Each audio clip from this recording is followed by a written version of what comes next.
आज पंचर निकालना है। हे काय करणार लावलं तुला रोशा? आज आपल्याला पंचर काढणार गाड्या आपल्या सायकलचं.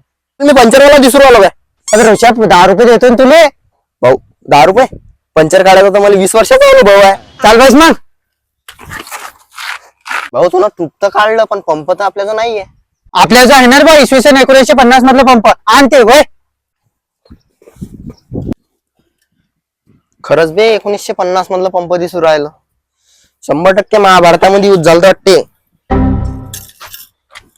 मी हवा मारतो तू तर लोक टोपलं घेऊन आणि त्यात पाणी आणजो बयाडे वैजान. भाऊ हे घे पाणी आणलं मी. हा असं काम करत जाय ना काहीतरी. मी पुढच्या टायरात हवा मारतो तो लोक याच्यात पाय पंचर कुठे आहेत. पंचर तर पास सांगितलं मतलब वो अलग ही लेवल का बंदा था। अबे भैता तू काय करू राहिल बे? पंचर पाहू राहिलो. अबे बयाडे पंचर असं तूप हे पाण्यात घालून पाहत असतात. पाण्यात पंचर नसता पाहत. काय तर म्हणे मला 20 सालचा तजुर्बा आहे. असं नाही म्हटलं मी ना. मग काय म्हणाल तुला? 20 वर्षाचा अनुभव. असं अनुभव आहे तुला 20 वर्षाचा.